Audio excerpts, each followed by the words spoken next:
Un buongiorno a tutti da Gwendalina Ferro. Oggi in studio International Radio ho l'onore di avere il sindaco di Cavarzere, Pierfrancesco Munari, e l'assessore alla sicurezza, in questo caso, vero? Marco Grandi. Benvenuti. Grazie. Benvenuti a International Radio. Allora, oggi toccheremo due argomenti che sono sensibili un po' a tutta la popolazione di Cavarzere, non solo. Parleremo del controllo del vicinato e parleremo degli esiti, insomma, della conferenza dei servizi per quanto riguarda la biogas, no, attualmente esistente qui nel territorio di Cavarzere. Allora, posso, vero sindaco? Assolutamente. Vado con l'assessore, parliamo di controllo di vicinato. Negli altri comuni vicini io non ho visto tanti cartelli, a Cavarzere cominciano ad esserci. Parliamo e quindi andiamo alle origini, assessore, di come è nato di questa iniziativa che è a beneficio della sicurezza di tutta la popolazione. Sì. Grazie intanto per l'invito, e fa piacere di essere un paese che promuove queste iniziative in un'area che non è particolarmente frequentata da questa buona pratica di autogestione, poi mi spiego meglio, però di buone pratiche appunto che aiuteranno i cittadini, l'amministrazione e le forze dell'ordine a essere più presenti sul territorio. Diciamo che se visitiamo un po' più spesso la parte nord della città metropolitana, Riviera e parte San Donatese, sì, infatti, questa è stata una buona pratica che ha preso un po' più piede, meno nella parte del Polesine sostanzialmente, dove noi anche geograficamente siamo un po' più vicini. Quindi il primo augurio è essere un buon esempio per le popolazioni e le città vicine. Trainanti, diciamo, esatto, così. Trainanti. Cavarzere è partita parecchio tempo fa, però questa buona pratica di mutuo soccorso, chiamiamolo così, tra cittadini e vicini, a radici lontanissime, parte dall'America dagli anni 60-70, sbarca nel Regno Unito, quindi in Europa 1982, nel 2008 in Italia, però formalizzata a controllo di vicinato, associazione riconosciuta nel 2013 a Saronno. Dall'ovest all'est del nord Italia ci ha messo un po', perché la città metropolitana l'ha riconosciuto con il patto di stabilità il 28 settembre 2016, quindi una storia lunga, e dal 2016 parte anche la storia lunga, e vedremo perché lunga, anche a Cavarzere. 2016. Certo. Tra l'altro, tanto che fai questa excursus per informare i nostri radioascoltatori, insomma, uno dei motivi per i quali vi ho portato in radio è perché alla riunione pubblica, all'evento pubblico che è stato organizzato dal comune, non c'erano tanti cittadini nella sala, e quindi credo che International Radio come abbia la funzione di informare ulteriormente attraverso anche questo mezzo di comunicazione, che tra l'altro ha proprio sede a Cavarzere, voglio dire, vero assessore? Assolutamente sì, è il motivo per cui ulteriormente vi ringrazio dell'invito. Sì, quella mattinata a Cavarzere erano presenti, la sala era mediamente piena, c'erano presenti però importanti comitati cittadini personalmente invitati. La mattinata uggiosa, direi diluviante, non ha aiutato. Cavarzere non è una piazza, diciamo, che mediamente si muove con entusiasmo verso incontri pubblici, però questa è una delle occasioni. Un'altra importante: ci saranno incontri alle frazioni, c'è già stato chiesto di replicare l'incontro alle frazioni, quindi è importante che questa notizia abbia la più ampia diffusione possibile. Certo, tra l'altro, a proposito di forze dell'ordine, poi ti ridò la parola, io ho già fatto richiesta per avere uno dei comandanti qui in radio, e quindi ti ricontatterò per ritornare sul discorso e fare un po', diciamo così, un storytelling, no? Andiamo avanti a tappe e rinfreschiamo la memoria magari a quei cittadini che non è arrivata o giunterà, insomma, la notizia di questo tipo di iniziativa che interessa un po' tutti la sicurezza. Certo, ci ringrazio. Dicevamo 2016, anno importante, perché io, il signore che mi è qua alla sinistra, all'epoca consigliere di minoranza, l'attuale presidente del Consiglio Roberta Fava, all'epoca consigliere di minoranza, io segretario, attualmente ancora mi sopportano, segretario di un gruppo politico che ha particolarmente a cuore la sicurezza, ci siamo mossi, diciamo, un po' in autonomia per cercare di portare, ho l'occasione di girare parecchio, per fortuna direi, nel territorio non solo cavarzerano e di Venezia, per portare questa iniziativa anche a Cavarzere. Abbiamo scoperto che comunque andava formalizzata, e questo è molto importante perché è un protocollo molto codificato tramite una delibera di consiglio comunale, quindi i consiglieri all'epoca era, se lo ricorderà bene Pierfrancesco, era il 28 marzo 2018 quando abbiamo presentato una mozione al consiglio comunale che il 2 maggio 2018 l'ha votata all'unanimità, quindi comunque dando un segnale di interesse comune, ed è giusto che sia così perché è una battaglia, non deve essere una battaglia di partito, di colore, ma per la cittadinanza. Però il progetto, non essendo evidentemente nei programmi, nell'interesse della precedente amministrazione, è stato accantonato, non è stato portato avanti. Certo.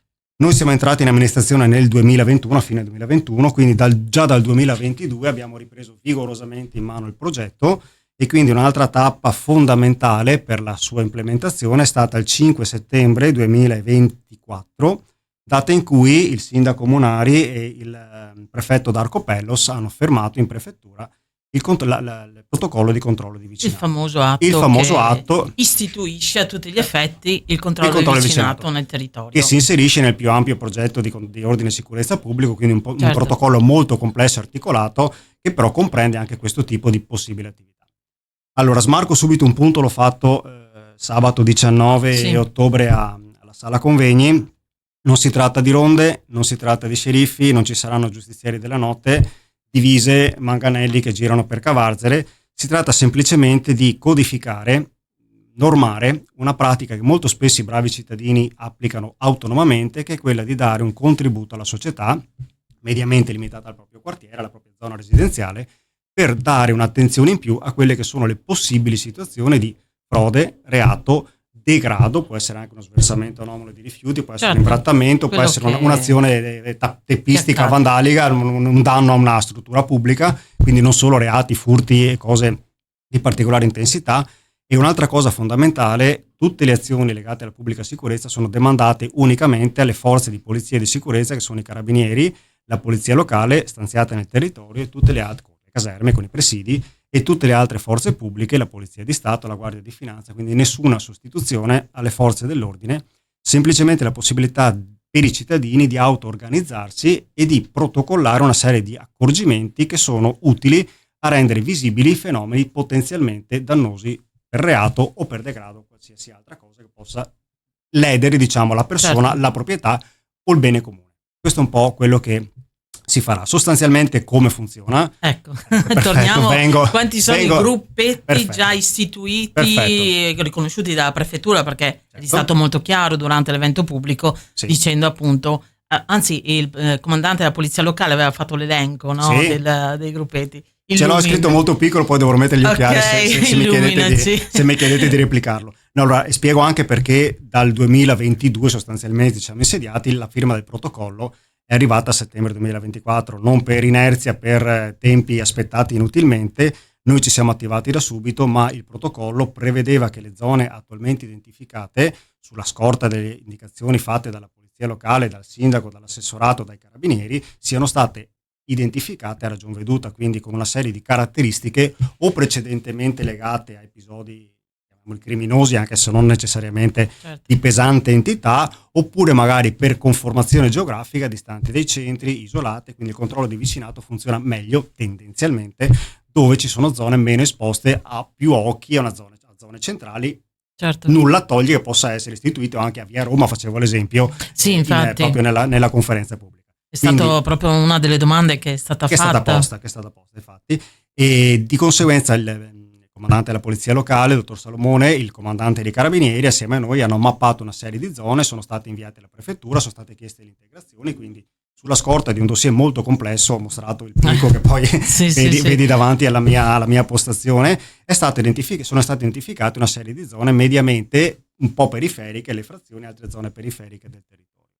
E in queste zone, senza obbligo e senza mandato, i cittadini che decidono potranno accogliere la nostra proposta di fare questo controllo di vicinato che, vengo al dunque, tratta semplicemente di codificare un gruppo, una chat ben codificata con un referente, una serie di norme comportamentali che a fronte di un potenziale fenomeno sospetto, chiamiamolo così, possa essere segnalato alle forze dell'ordine da un unico referente, quindi collettando le informazioni, aiutando anche le forze dell'ordine a non avere 1000 informazioni sparse e frammentarie, ma un'unica magari fatta bene e riportata secondo i criteri che le stesse forze dell'ordine indicano a questi gruppi per poter essere precisi ed efficaci.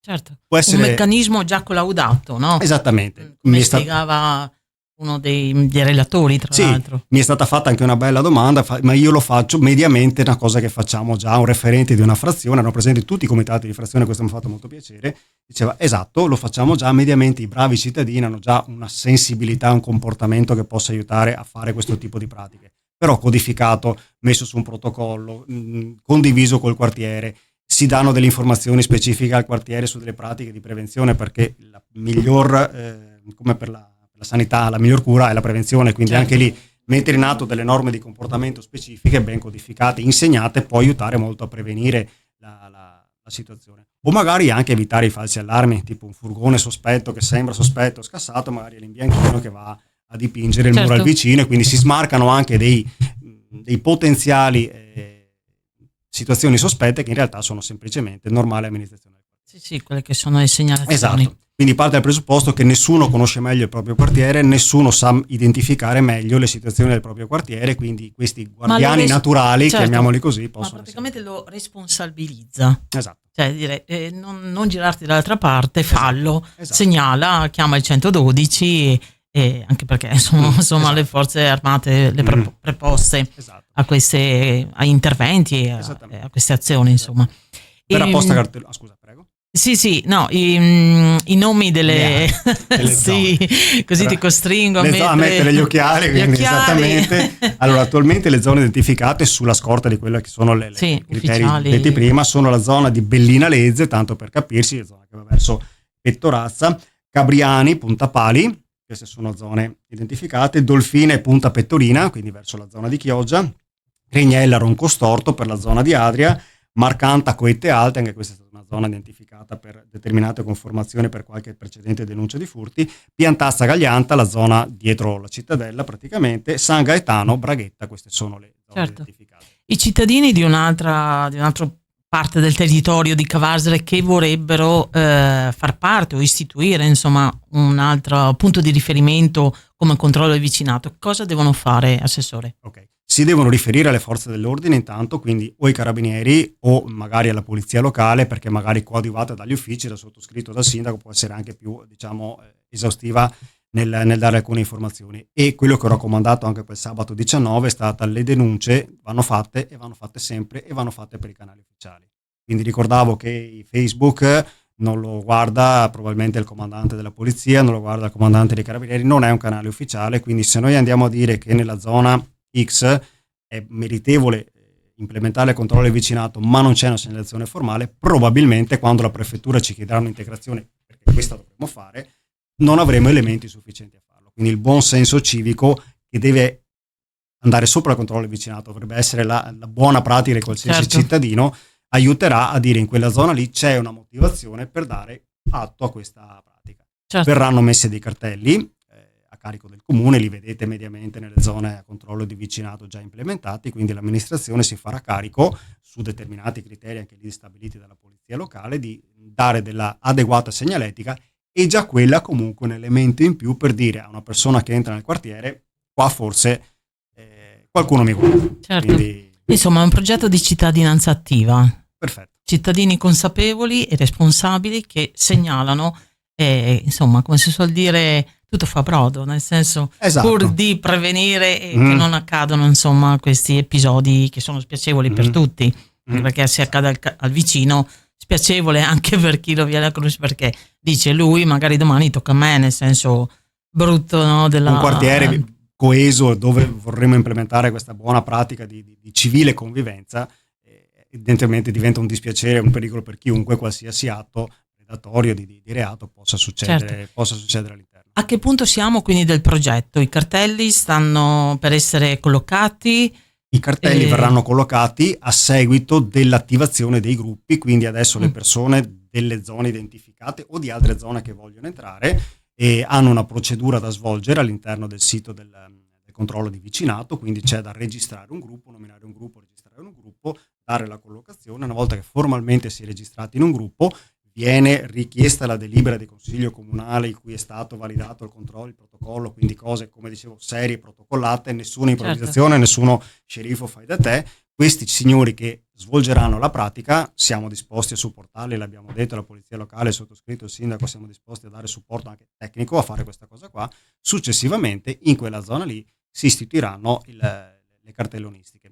La polizia locale può comunque, l'amministrazione può comunque decidere che in una zona, perché è interesse dell'amministrazione stessa che non succedano reati, possa comunque essere collocata la cartellonistica, perché di fatto la prefettura le ha identificate come zone meritevoli di poter essere sottoposte a controllo. Prima dicevi che appunto vi hanno chiesto di fare altri incontri anche nelle frazioni. Sì. Avete già delle date, avete già definito, oppure i cittadini si rivolgeranno al sito del comune o pagina Facebook che sia per vedere le date. Allora, hanno il cellulare, quindi qualcuno mi sta chiamando per okay. fare direttamente. Ho avuto già contatti con la referente del comitato di San Pietro proprio nell'occasione di cui poi il sindaco Della ampiamente, riunione, sì. e quindi ecco, in altre zone tipo San Gaetano c'erano stati dei furti, quindi già un referente mi ha contattato, quindi, e poi ci faremo noi proattivi, ci abbiamo creduto dall'inizio, abbiamo fatto tanta strada, tanta fatica, quindi adesso il nostro impegno per primo, ripeto, riguarda i cittadini, ma la responsabilità della sicurezza e gestione del territorio riguarda l'amministrazione e le forze dell'ordine, quindi saremo proattivi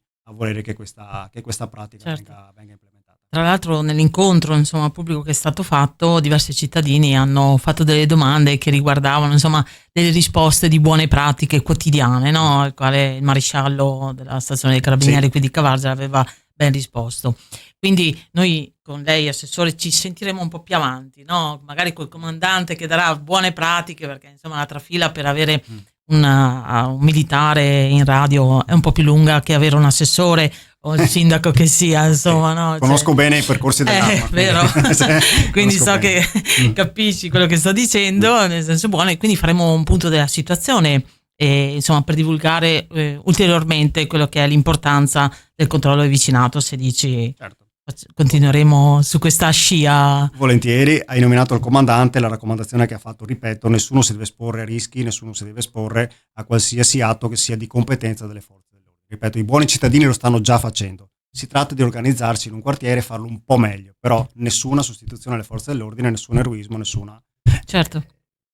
Ma buone pillole di cultura ci stanno, vero assessore? Quelle fanno sempre bene. Ecco, l'informazione è fondamentale. A tutti i livelli. A tutti i livelli. Benissimo. Passo quindi il mio sguardo al sindaco, prima il cittadino di Cavarzere. Sindaco, io ero presente alla serata, l'incontro ufficiale a San Pietro di Cavarzere, in cui tu hai letto l'esito della conferenza dei servizi sull'ampliamento della biogas di questa azienda qui di Cavarzere. Qual è l'esito per chi non c'era o comunque non è informatissimo? Intanto buon pomeriggio a tutti, permettimi di fare gli auguri anche al mio assessore perché è anche il suo compleanno oggi, quindi facciamo anche gli auguri, eccolo qua, spoileriamo. Mi avete fatto un bel regalo. Esatto, ecco. Abbiamo fatto il regalo, l'abbiamo portato in radio. Battute a parte, sì, torniamo a parlare di cose serie. Ti faccio un breve excursus della vicenda. Certo.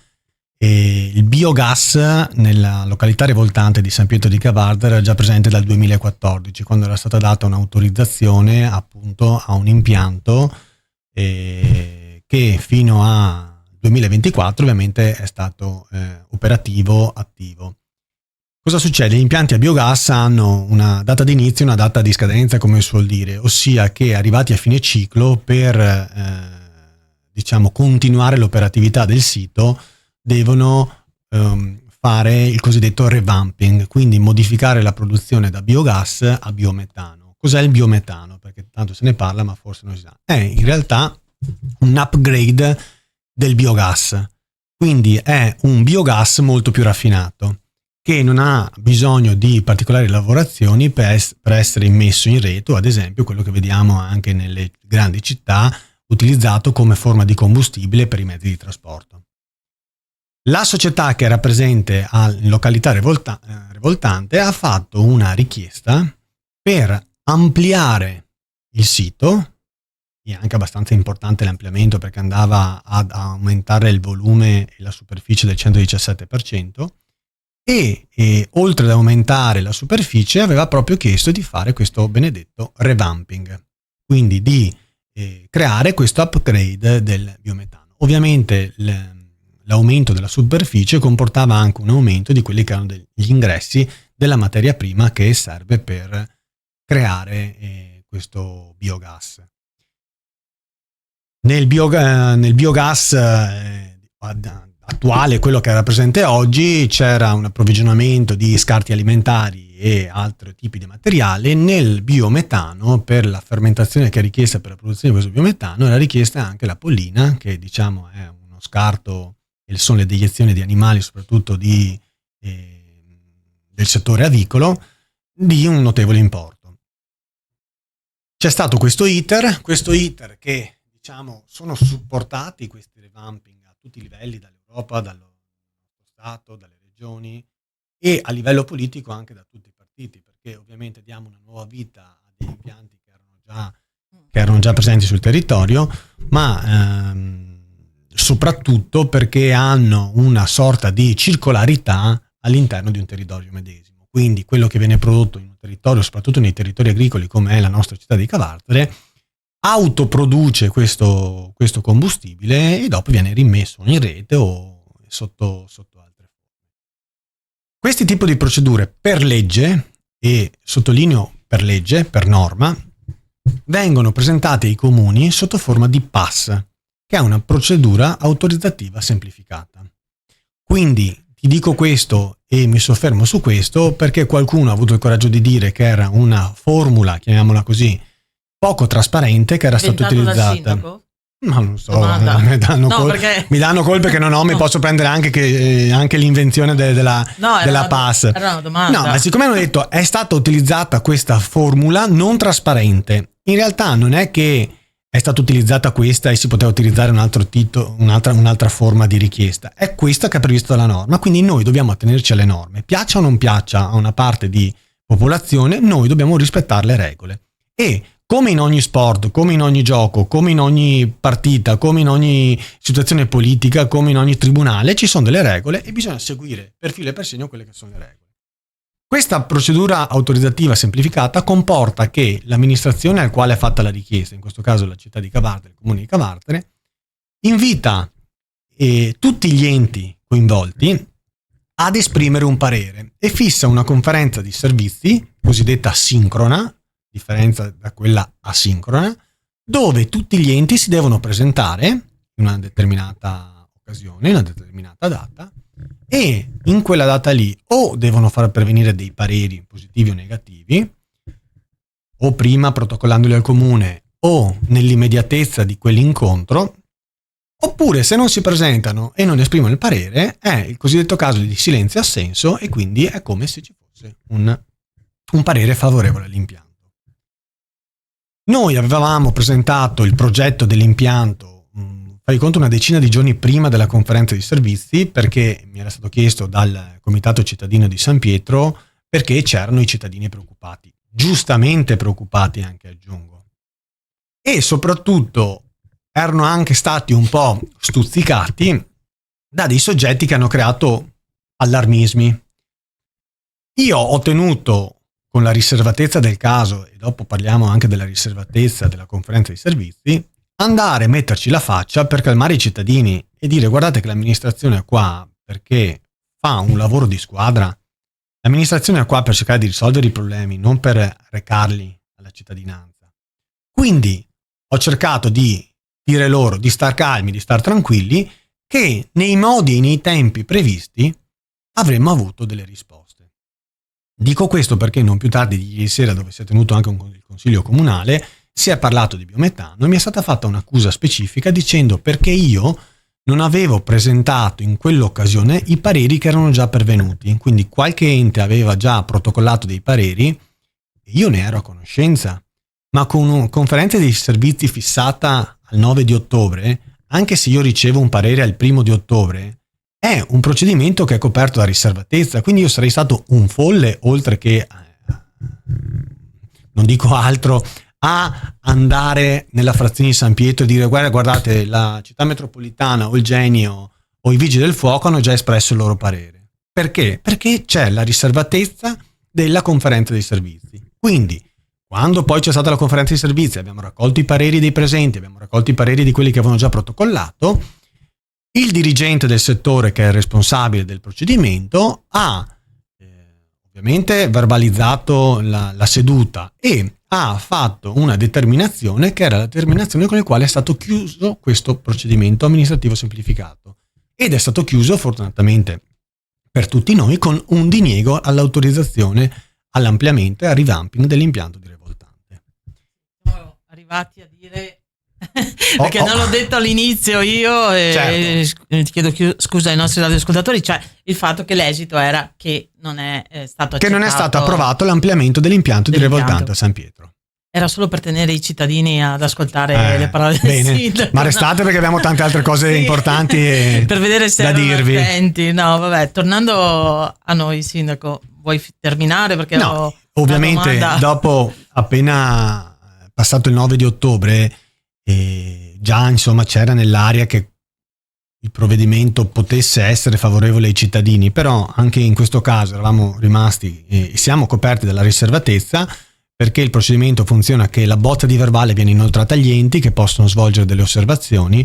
Una volta che c'è la bozza, chiamiamola così, definitiva del verbale, il dirigente firma la determinazione, in questo caso, come vi stavo dicendo, determinazione di diniego all'ampliamento e al revamping, e quindi poi in quel caso gli viene comunicato formalmente alla ditta, e quello è il momento in cui si ha la conoscibilità dell'atto, anche con tutte le conseguenze giuridiche del caso, perché ad esempio quella determinazione è un atto che può essere impugnato al TAR o al Presidente della Repubblica, con i termini 60 giorni TAR, 120 giorni Presidente della Repubblica. Sì, ecco, quindi infatti, hai anticipato la risposta a una mia domanda. Quindi, per dirti questo, che le fughe in avanti che ci sono state dal 9 di ottobre fino a quando è stata pubblicata la determinazione o è stata comunicata tramite SUAP, che è Sportello Unico Attività Produttive, è quella l'ufficialità. Esatto. Tutte le fughe in avanti che ci sono state a mio modesto modo di vedere, anche scellerate, perché hanno fornito alla ditta proponente anche un appiglio sul quale basarsi, perché come si fa a sapere che c'è stato un provvedimento di diniego se questo deve ancora essere effettivo e sottoscritto dal dirigente del settore?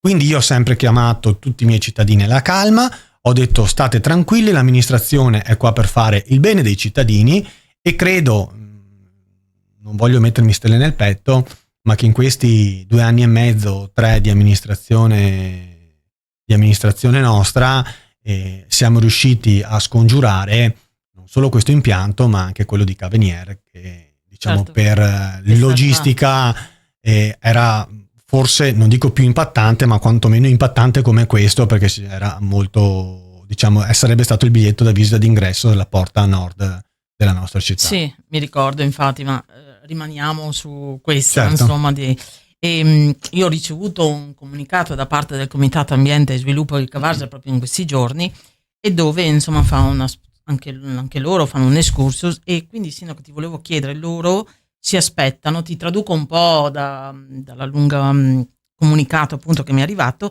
si aspettano che venga pubblicato all'albo pretorio gli atti ufficiali di quello del lavoro fatto dalla conferenza dei servizi.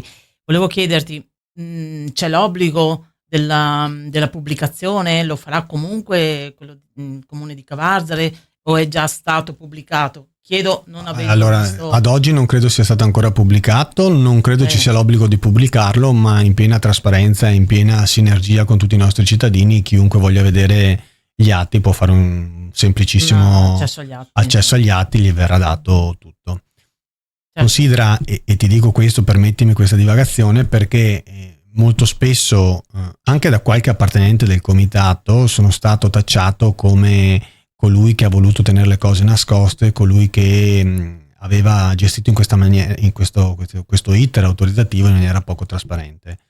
Sì, ecco. Rispondo, noi dobbiamo rispettare le regole. Io comprendo, capisco l'allarmismo dei cittadini, e credimi, io sono solo che contento quando ci sono i comitati, che vuol dire che c'è un interesse da parte dei cittadini a unire la propria voce, quindi ben venga. È la loro funzione, assolutamente, io non ho nulla contro i comitati. E la mia porta però, come ho detto anche quella sera, la quale ripresenta anche tu a San Pietro, è sempre rimasta aperta, quindi sì. Testimonio, posso testimoniarlo. Quindi se qualcuno vuole concorrere con noi alle sfide quotidiane, ripeto, io sono 3 anni, poco più, che sono sindaco, non ho mai rifiutato un solo appuntamento a nessuno, quindi non vedrei la ragione perché dovrei rifiutarlo al comitato. Certo. Non vado oltre sul discorso comitato, certo. Perché non essendo presenti certo. chiaramente non c'è diciamo, sorta di contraddittorio. Però una cosa che è citata e che quindi ti chiedo, sindaco, loro lo fanno presente, che soffrono di danni, la prendo meglio e la dico meglio, parla di infestazioni di parassiti, insomma delle cose che stanno, cattivi odori, inquinamento atmosferico atmosferico, citano, e chiedono se appunto va via la linea se tocchi il filo. Grazie. Non riesce a star fermo l'assessore. Perché io con le cuffie sento che stai fermo, ma però non le ho messe. E va via la voce praticamente. Scusami. Perdonami, assessore. Dicevo, insomma, cose che fanno male alla salute dei cittadini, e chiedono come mai non è stato, insomma, è stato parlato in quella riunione pubblica, e cosa c'è intenzione da fare appunto da parte dell'amministrazione comunale per un altro incontro e parlare di questi aspetti. L'incontro era stato organizzato per parlare del revamping dell'impianto di Revoltante, e ti ho spiegato sulle persone di cosa stiamo parlando. Di problemi a Cavardere ce ne sono tantissimi, quindi potremo stare qui a discutere per mesi forse di tutti i problemi. Diventeremo troppo pesanti in questa Esatto, quindi questa magari gli ascoltatori poi non ci ascolterebbero. Ma ritornerai, giusto? Assolutamente, Sindaco? quando mi invitate io vengo, sono sempre disponibile. Tratteremo questo per dirti argomenti. cosa, che l'impianto a biogas di località Revoltante, come ti ho detto prima, è presente sul territorio dal 2014. Io non so se il comitato, che mi pare di ricordare si sia riattivato forse l'anno scorso, aprile 2023, dal 2014 al 2023 non abbia avanzato queste richieste e abbia sostenuto questi odori e questi problemi di tipo sanitario. È ovvio che nel 2014, che non c'era questa amministrazione al governo, ma c'era un'altra amministrazione che attualmente si trova all'opposizione, quell'impianto è stato autorizzato, quindi mi auguro, io non ero nel 2014 neanche consigliere di minoranza, che all'atto dell'impianto autorizzativo e dell'auto autorizzativo dell'impianto siano state verificate tutta una serie di prescrizioni. Quindi due sono le cose: o hanno fatto male i conti nel 2014, oppure adesso rispettano i parametri che sono previsti dalla norma. Certo, ma noi torniamo all'oggi. Oggi l'impianto non è stato modificato, quindi ecco. Ripeto, se ci sono gli odori a oggi sono gli stessi odori che c'erano nel 2014, 2015, 2016 fino ad oggi, perché la richiesta, come ti dicevo poco fa, di ampliamento e di ingresso nell'impianto di materiali che poteva comportare delle emissioni d'origine, quali la pollina o altri scarti alimentari che magari potevano creare preoccupazioni per i vicini, non sono state autorizzate. Quindi oggi non entra un camion in più rispetto a quello che entrava 9 anni fa, 10 anni fa. Certo, ok, questo è un dato chiaramente oggettivo. Va bene, direi che o c'è un altro messaggio che vuoi dare ai nostri radioascoltatori? Dovete Sindaco? fidarvi dell'amministrazione, perché l'amministrazione vuole il bene della nostra città, e quindi anche quando, ripeto, come ho detto prima, tanti vogliono fare delle fughe in avanti, vogliono avere le notizie in anteprima, forse perché vogliono mettersi stelline sul petto, vogliono mettersi in mostra, fidatevi, perché l'amministrazione fa il bene dei cittadini e lotterà a fianco dei cittadini per ovviamente opporsi a quegli impianti che sono invasivi, che possono anche procurare un rischio alla salute dei cittadini, e al pari, insomma, invece saremo al fianco di quegli imprenditori che vogliono venire a investire sul territorio, perché come ho detto quella sera, come ho detto ieri in Consiglio Comunale, noi non siamo per i no a prescindere. La politica del no ha fallito per tanti decenni a Cavardere. Abbiamo perso tantissimi treni perché abbiamo detto no a tanti imprenditori, a tanti investimenti che potevano ricadere sul territorio. Noi siamo invece per una politica del sì. Dobbiamo dire no quando le proposte che vengono fatte possono minare la serenità e la salute dei nostri cittadini. E il biometano, in questo caso, minava la serenità e la salute dei cittadini, e infatti abbiamo sostenuto e battagliato per il no. Quindi certo. Fidatevi. Quindi in futuro, se ci saranno altre richieste di altre ditte, perché succede anche nei comuni limitrofi, Sindaco, lo dico per questo, perché come giornalista seguo anche altri comuni, altre centrali a biometano, biogas, cioè purtroppo sono tante le richieste, no?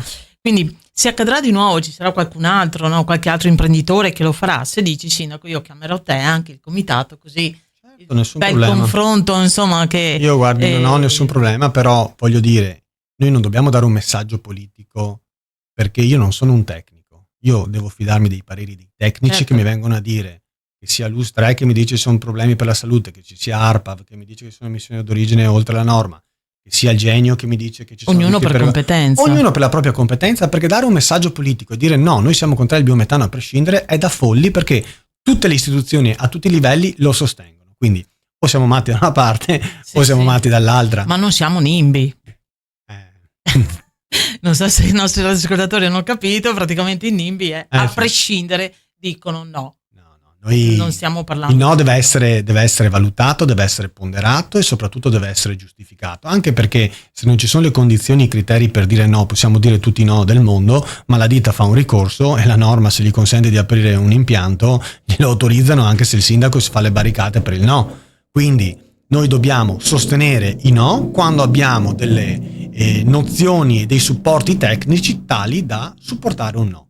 Quindi questo è quello che farò. Mi auguro di no, perché comunque, ripeto, in 3 anni abbiamo dovuto gestire due impianti molto grandi a biometano e credo che come media sia superiore a qualsiasi dei comuni che hai modo di girare e visitare. Sì. Quindi, però, qualora, speriamo di no, ripeto, ma metto le mani avanti, dovessero esserci nuove proposte di biometano, verranno valutate con la medesima competenza, tranquillità, serenità che abbiamo valutato gli impianti fino ad oggi. Quindi, facendoci supportare anche da tecnici, colgo anche l'occasione per ringraziare sia il dirigente, l'architetto Pugina del comune di Cavardere, sia tutto l'entourage dei dipendenti, perché al di là di quello che si dice che può essere un procedimento semplificato, ha comportato un notevole dispendio di energie dei nostri dipendenti, che hanno ovviamente studiato e cercato di predisporre tutte le difese necessarie per arrivare al risultato che abbiamo ottenuto. Un lavorone. Assolutamente. Hanno dovuto mettere l'acceleratore per arrivare il prima possibile al risultato. Assolutamente. Con tutte quelle che sono, insomma, le carte burocratiche certo. tecniche, no? Di questo stiamo parlando. Benissimo. Sindaco, io ti ringrazio. Ti ringrazio per queste delucidazioni, insomma, ai nostri radioascoltatori, che non sono solo di Cavarzere, lo sai. Assolutamente. No? Lo sapete. E Assessore, ha un ultimo messaggio? Con te ci ritroviamo per la questione sempre controllo vicinato? No, ci ritroviamo, e quindi il messaggio è quello di contattare la polizia locale. Quindi l'ho detto alla conferenza, è stata una faticata, perché sono stati 2 anni lunghi, 2 anni di amministrazione, poi quello che abbiamo fatto prima, e non funzionerà se non c'è chi lo fa funzionare. Le cose funzionano sempre se qualcuno le fa. Noi abbiamo dato lo strumento, continueremo a dare lo strumento, non avrò fiato da risparmiarmi nel cercare di coinvolgere i cittadini. Siamo stati proattivi, perché l'incontro del 19 sono state proattivamente invitate le associazioni. L'appello è quello di darci una mano. L'amministrazione senza i cittadini è un'amministrazione monca. Certo. Un aiuto. Un'ultima cosa che leggo sempre dal comunicato del Comitato Ambiente e Sviluppo di Cavarzere, cita appunto un'assemblea pubblica programmata per il 7 novembre, Sindaco. Essendo pubblica, ci sarai anche tu? Domanda proprio. Io non so nulla, me lo stai dicendo te. Di solito ti faccio una battuta, a buona regola invitarlo il sindaco non si presenta. Ecco, quindi chi ascolta il messaggio, diciamo che il comitato può mandare invito al sindaco, anche perché non è ancora uscito sindaco, per questo. Guarda, ricevo tantissimi inviti e mi testimonia il mio assessore Marco. Cerchiamo di essere presenti ovunque, dappertutto. Quindi con molto dispendio di energie, perché tanto il sindaco ma quanto gli assessori cerchiamo di essere veramente presenti in tutto il territorio e di metterci la faccia, così come abbiamo fatto a San Pietro, nel bene e nel male. Certo. Grazie per queste delucidazioni. Auguro a voi e a tutti i nostri radioascoltatori di International Radio una buona giornata. Un caro saluto a tutti voi. Grazie, buonasera.